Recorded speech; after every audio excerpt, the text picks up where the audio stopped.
अभी हम देखेंगे HDD, हार्ड डिस्क ड्राइव। ठीक है, तो इसमें क्या होता है, अलग अलग साइजेस होते हैं। जैसे कि पहले क्या साइज था, 3.5 इंच का साइज था। ये साइज पहले यूज होता था, ये बहुत ज़्यादा बड़ा था, बल्कि था, ज़्यादा पावर कंज्यूमिंग था।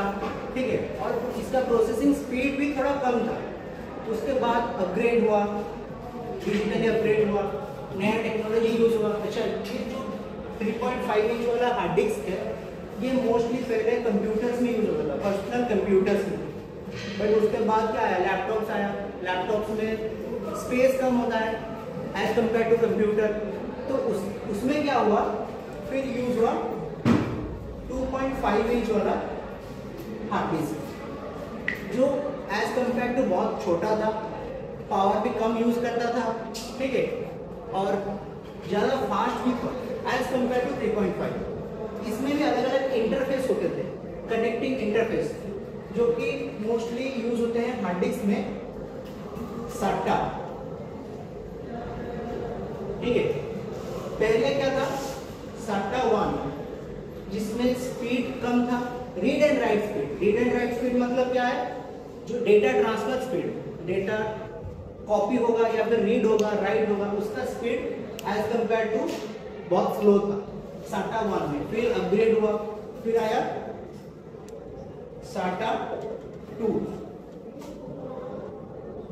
अच्छा, ये SATA 1 और SATA 2 हम रोमन्स में यूज करते हैं, रोमन्स लेटर यूज करते हैं। ठीक है, देन फिर इसमें अपग्रेड हुआ, स्पीड में अपग्रेड हुआ, फिर यूज हुआ SATA 3। ठीक है, अच्छा, पहले जो हार्ड डिस्क यूज होता था, हार्ड डिस्क में क्या होता था, एक मैग्नेटिक प्लेट होता था। ठीक है, जो कि डेटा को रीड एंड राइट करने में हेल्प करता था। ठीक है, वो ज़्यादा ड्यूरेबल नहीं था। अगर लेट कि वो गिर गया, कि टूट गया, या फिर ज़्यादा फोर्सफुली उसमें टच हो गया, तो क्या होता था, खराब हो जाता था। वंस वो खराब हो गया, या फिर उसका मैग्नेटिक जो प्लेट है रोटेट करता रहता है, और उसमें एक आर्म होता है, जैसे ये एक मैग्नेट। अच्छा,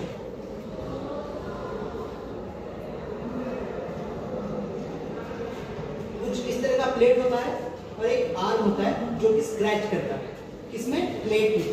तो क्या करता है, जब स्क्रैच करता है या फिर उसमें रब होता है, तो क्या करता है, डेटा को रीड एंड राइट करता है।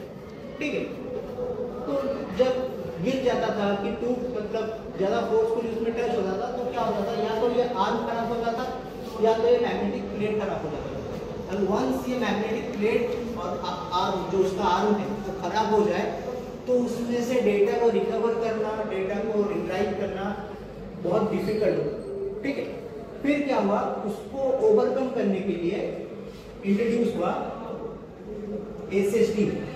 इसका फुल फॉर्म है सॉलिड स्टेट ड्राइव। ठीक है, इसमें क्या होता था, चिप्स होते थे, माइक्रो चिप्स होते थे, माइक्रो प्रोसेसर्स होते थे, जो कि डेटा को रीड एंड राइट करने में ज़्यादा हेल्प करते थे एज कंपेयर टू SSD। इसमें किसी भी मूविंग पार्ट का इंक्लूड नहीं था, कोई भी मूविंग पार्ट SSD में इंक्लूड नहीं था, जिससे डेटा रीड एंड राइट बहुत ज़्यादा फास्ट हो गया। जब पहला SSD यूज हुआ, इंट्रोड्यूस हुआ, तो क्या हुआ, 2.5 इंच साइज में इंट्रोड्यूस हुआ, सिर्फ इसको ओवरकम करने के लिए। ठीक है, तो ये साइज जब इंट्रोड्यूस हुआ, ये बहुत फास्ट होता था। अच्छा, इसका जो कनेक्टिंग इंटरफेस था, ये SATA ही था पहले जो स्टार्ट हुआ, इंट्रोड्यूस हुआ। फिर जाके उसको अपग्रेड किया गया, और फिर आया M.2 इंटरफेस SSD का। ठीक है, वो और ज्यादा छोटा हो गया, 3.5 mm कुछ इस तरह का दिखता था, तो बॉक्स ऐसा। कभी प्रैक्टिकल होगा, लैब होगा, तो हम लैब में दिखाएंगे। ठीक है, 2.5 mm वाला, सॉरी M.2 वाला कुछ इस तरह का दिखता था, छोटा सा होता था। उसमें अलग अलग साइजेस होते थे, अलग अलग साइजेस होते थे, जैसे कि एक है, ये एक साइज है। ठीक है, उसी तरह और छोटा चाहिए हमें तो सबसे छोटा वाला साइज, ये एक साइज है सबसे छोटा SSD M.2 SSD। बंद कर दो।